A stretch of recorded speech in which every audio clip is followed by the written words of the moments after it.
Well, it's been a long time coming, but the time for my 4790K editing build is finally here, and I decided to put everything inside of the new Enthoo Pro.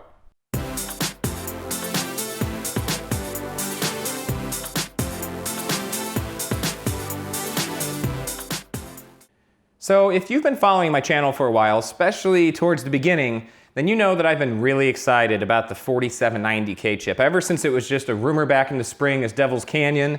And I was kind of excited about Z97. I used it for a while with the 4770K and the Maxima 7 Hero, but I decided for my editing build, the build I'm going to use every day for this channel, that I'm going to go with the Asus Z97 workstation and throw the 4790K in there.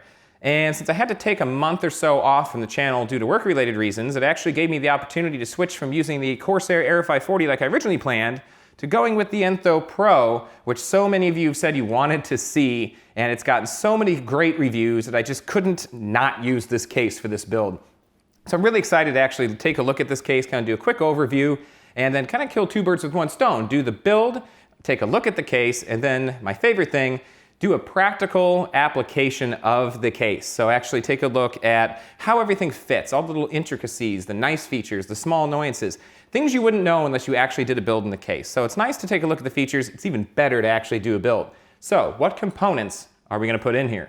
All right, we got a lot to do, so here's a quick run through of all the components. Of course, there's the Enthoo Pro case from Phanteks, the Asus Z97 workstation motherboard, a 780 Ti from PNY that is the reference design, 16 gigabytes of Corsair Vengeance Pro memory in gold to match the motherboard, love it or hate it. The Intel Core i7 4790K Devil's Canyon processor. The Noctua NHD15 cooler that we took a look at a while back. My Corsair AX760 power supply is back for more business. I've got a Samsung Evo 840 250 gigabyte SSD. I've got two Seagate hard drives for my mechanical storage, a 2 terabyte model and a 1 terabyte model. And I've got some various 120 and 140 millimeter Noctua fans from their new Redux and Industrial PPC line that I'll be taking a look at actually for review on these fans as well during the build. So we'll see which ones I end up going with. And then finally, I've got an Asus DVD-RW drive just for my, hardly ever used optical drive. But since I got to pay for it, I'm going to go ahead and use it. All right, so here it is, the front of the Enthoo Pro. It's very nice and black and brushed aluminum looking, even though it is... It's definitely, I think, mostly plastic here, but overall it feels nice. It's got this little door here at the top to flip up for what looks like two USB 3.0, two USB 2.0, and then you've got your headphone microphone and reset, which is nice that that's recessed back there. Your power's on the top, which I'll show in a minute. You've also have a nice grill up here, and of course then you've got your 3 drive bays on the front, and the grill where the big 120 millimeter fan actually lives back there that comes included. I will note, the casing that came with this, the foam, was tore up. So not gonna be able to reship this if I wanted to, so keep that in mind if you're a system builder. The packaging didn't really make it, but the case did, and that's all that matters. All right, taking a look at the right side of the case, really not a whole lot to talk about here. It's your standard fare, just black, and it doesn't feel too thick on the aluminum there. It definitely feels like aluminum, and definitely no frills there, but not bad looking. Now, taking a look at the left side of the case here, and that's if you're facing the front, you've of course got your windowed side panel here, then you have another little side panel here, which is kind of a nice little aesthetic touch that they added there, which, take it or leave it. It just, all it really looks into is the front of the hard drive cage, which you see when I take the side off. I am gonna leave the plastic on the windows for now until I'm completed with the build, so I don't scratch anything or damage it. All right, taking the side panel off reveals the major innards of the case where the area will be working in the most. So looking at that, you've got, again, this is familiar from the H440, you've got the little the power supply shroud right here. So that's kind of a nice thing to have, so you don't have that, all the cables and all that stuff, coming through your window and messing up your look. Got the box of all the accessories, which we'll take a look at in a minute. You've got these 3 little slidable locks here, which I'll mess with when I actually put in the optical drive here for your 5 1/4 inch bays. The big 120 millimeter fan, or 200 millimeter fan, I'm sorry, that we'll take a look at in a minute. And then this is what I was talking about when the window was on. That, again, very similar to the H440, which I'm very familiar with, as you know, if you've watched any of my videos. You got that cover here again to kind of hide all of the drive bays. So again, you don't have that cabling coming through. You've got plenty of grommets on the inside here to feed cables through. So you got the bottom here for fans and your headers for your motherboard and things like that, power switch, reset, blah, blah. Got a couple more over here for any of the cables coming through, like your main 24 pin and any of your SATA cables and things like that. And you've got another little one up here and another little one up here for your power for your CPU, your auxiliary power. You've got a 140 millimeter fan here on the back. We'll turn that around. So taking a look at the back, you've of course got the area for your power supply, and then up here, this is the important part, you've got your 8 PCI slots there, or PCI Express these days. I'm living in the old times right now. The area for your motherboard's I/O panel, and then a 140 millimeter fan is pre-installed, but it does have that nice sliding technology that NZXT likes as well. So you can kind of adjust where the fan is in case you have a radiator mounted on top. And you do have mounts for 120 millimeter and 140 millimeter. All right, and then in removing that really boring backside panel, you get a view of the very nicely laid out rear access area of the case. First off, just want to say, again, I know I keep bringing it up, but after working with the H440 so many times, having all of this space back here, at least an inch between the back of the motherboard tray and where you actually put the actual door for the case, that's really nice. I'm going to be so happy to have that kind of cable management room. It'll be like a whole new world for me. There's these nice Velcro straps, so you don't even have to really deal with those cable ties that you have to snip off if you do the cable management. So that's a really nice touch, and they are all over the place too, very well thought out. There's also lots of areas to mount additional cable ties if you want to, which is a nice touch. The pre-installed cabling is run in a very well thought out fashion. You even got the USB 3 chilling here, just ready to go wherever it's gonna go. You've got these nice hard drive trays here that slide out. They're not the most sturdy thing in the world. There is some flex to them, but it's not terrible. So that's a nice touch. And you do have 2 sets of 3. Both of those can be removed with some screws up here, which is a really nice touch as well. I will probably take the top one out since I won't need it, so that 200 millimeter fan will be able to push some air in and over my GPU. Then right here you've got a nice little fan hub, and you can see that you do have the eSATA power connector here for powering them, and you also have a 4-pin PWM cable coming out as well that says to your motherboard CPU fan. So essentially what that's going to allow you to do is it's going to control this hub through the PWM control on the CPU fan to kind of match the fan speed to whatever your computer's getting from your CPU fan setting on your motherboard. And removing the front panel reveals the big 200 millimeter fan that's pre-installed here. Now you do also have the option, it looks like here, to put 2 120 millimeter fans, which can be adjusted on these little slides, or it actually looks like you have mounts here for actually possibly 2 140 millimeters up here as well. But you know what? I'm gonna roll with this 200 millimeter fan. Not something I usually do. I usually go with the if it ain't broke, fix it anyway routine, which probably isn't the best thing sometimes with cases, because I always tear out the standard case fans. It's just some weird pet peeve of mine. But I'm going to leave this one in. I'll probably trade out the one hiding back there for one of those Noctua fans. This one, it's so cool it gets to stay. So taking a look at the top panel, this is actually the panel's backside that would be facing towards the computer, and you can see that it does have this nice mesh here as a nice actual dust cover. You can't see it, but there's a really thin, like almost like a screen in your window material here behind the larger holes that are aesthetically placed here on the front to give it a nice look. So it's got a nice built-in dust filter, so you'll be able to pop this thing off, and you can take it out if you want to by bending these and just rinse it off, clean it off. That's really nice. You're not going to be blowing dust into your computer. And then you do have the power button right here on the front. All right, then looking at the top of the case actually reveals the real story of this case. Actually, so many different mounting configurations are actually available here. So as far as fans are concerned, you see you've got the little slides again, so you can move them around a little bit. So you can do 3 120 millimeter fans, 3 140 millimeter fans, and you can even do 1 200 millimeter fan again right in that middle area, just like on the front of the case. So that's a nice little touch if you want to pick up another one of those.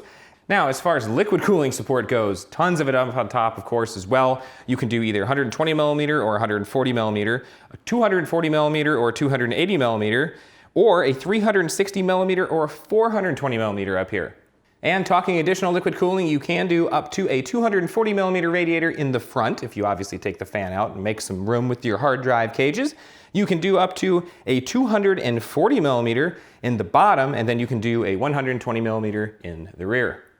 I should also note that that nice mesh dust filter material I was talking about on the top is also on the front as well for your front intake or exhaust fans, which would be weird if you were exhausting from the front, but hey, whatever floats your boat. All right, opening up the accessories box reveals all kinds of goodies. I'm really excited about this. So first off, boring things out of the way, you've got the case manual, which is always nice. But then you also get this really cool thing. You get a toolbox that comes with it. So now you have a nice way to store all of your little extra screws and things. Try not to dump those all over, that'd be really sad. So I won't need to use my little muffin tin trick on this build, which is kind of sad, but kind of nice. And then you get a plethora of additional little cable ties and some extra Velcro straps, actually. So that's nice to see. I think you get one long and one short Velcro strap, and then they really didn't skimp on the extra cable ties, which that's nice to see. I may not have to bust open my stash. And then finally, this is a really nice touch. They actually give you a mount for if you want to put water cooling, a custom loop in your system. You can with this. You can now mount the reservoir. Ooh, ah. So now that all that fun's out of the way and all the theoretical awesome features of the case have been exposed, it's time to put it to the test and do some building. So I'm gonna do just that. I'm gonna time-lapse the build, and if I come across anything that's particularly frustrating along the way, I'll stop and fill you in. If not, we'll do a quick overview once the build is done.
Well, the build is almost complete. I haven't buttoned the case back up yet, but everything is in place.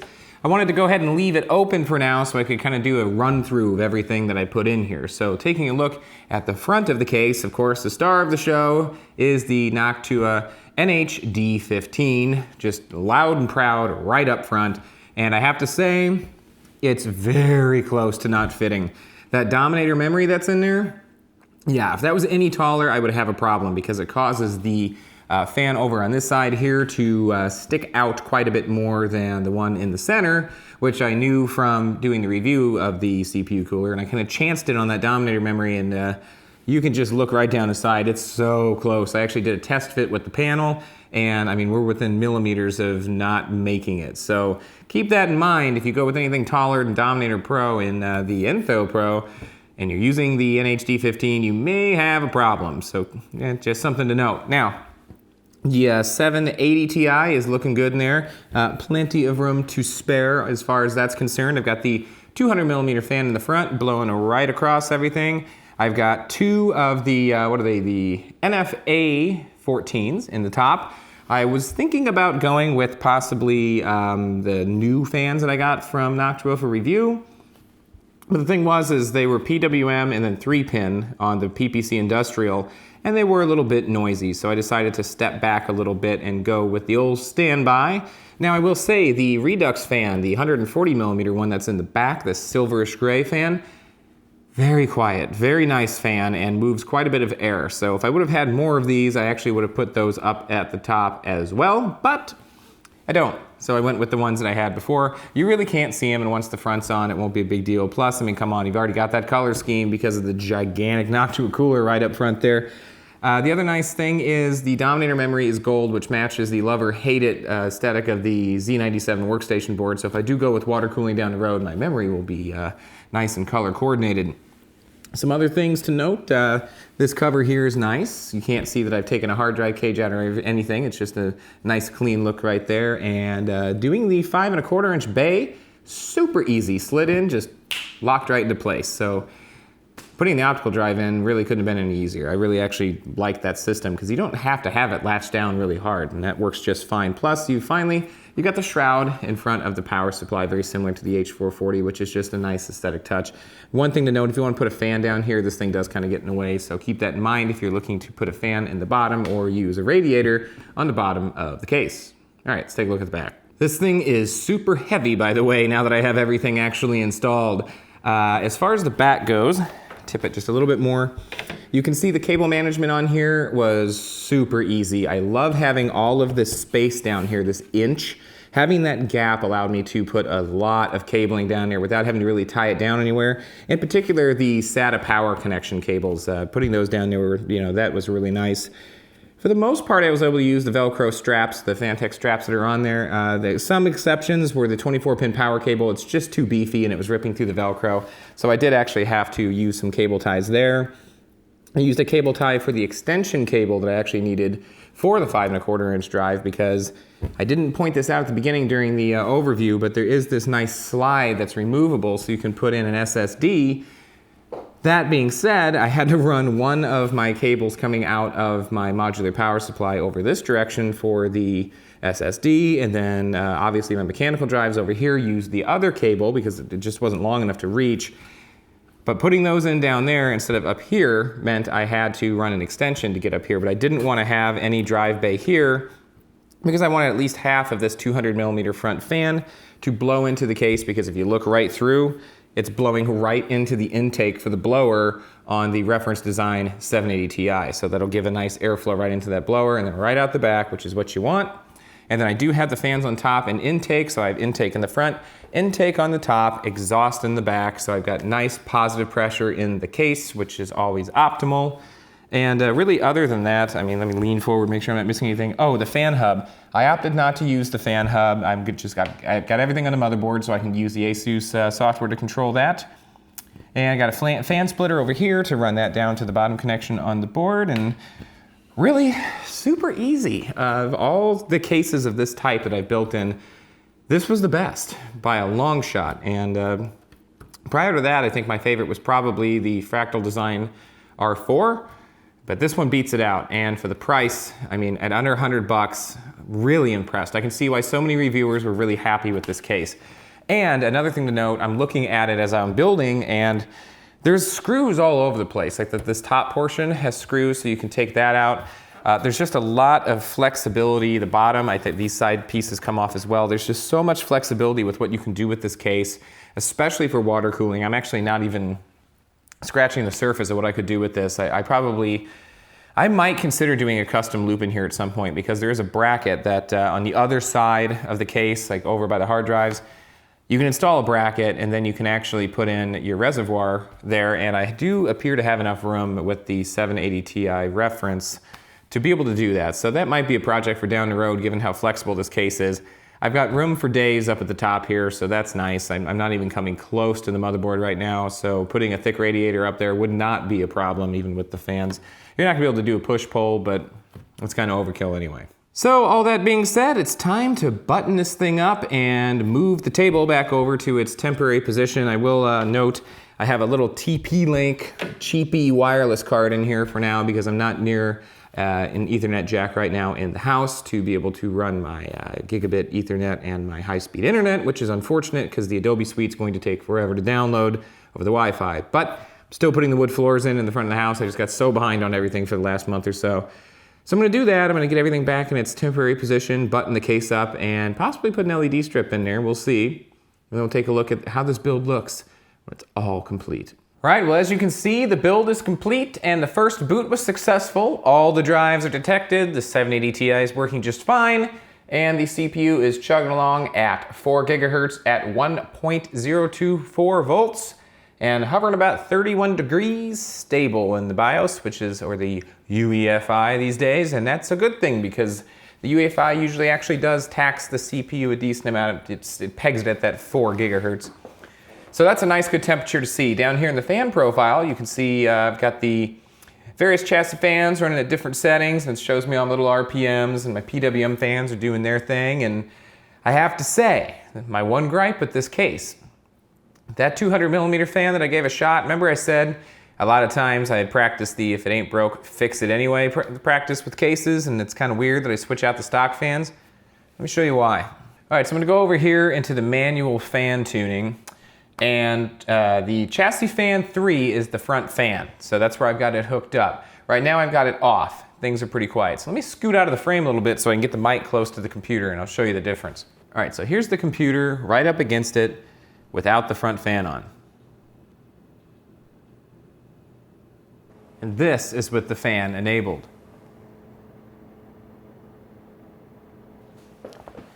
So it definitely kicks off a little bit more noise when the fan is enabled on the front, more than I would really like. Now, if this wasn't sitting right next to me, it probably wouldn't be as noticeable, but when I turn that fan off, things just get so nice and quiet. All of the other fans in the system are basically silent, so having that one make noise, that kind of bothers me. So I may switch out and just put one of the SP120s that I've got sitting around in the front, static pressure. It'll blow air right over the GPU, which is exactly what I want. That's pretty much the only reason I even have that front intake, is to get air to the CPU, because I've got an intake on the top and that's feeding the heatsink for the CPU, so just gotta get some air to the GPU and we'll be good to go. So I think I will swap out that fan. Other than that, I'll back off so you can get a look at the case. Very clean, very nice. You got the little drawer up here for all of your inputs, and there's even a piece of styrofoam still in there. Reset, and then of course, like I said, headphone and microphone are up there as well. Got a nice clean look. I like that the DVD drive, the optical drive, is actually flush with the front of the case. That's something that a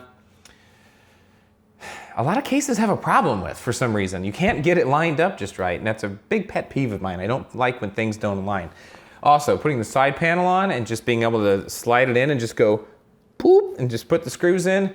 Oh, so nice compared to putting the panel on the H440.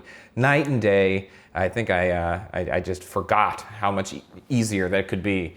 So putting the whole case back together was just a couple of minutes. I went ahead and put an LED in here, but I think I need to enable it. I forget which one it's on. Yeah, there you go.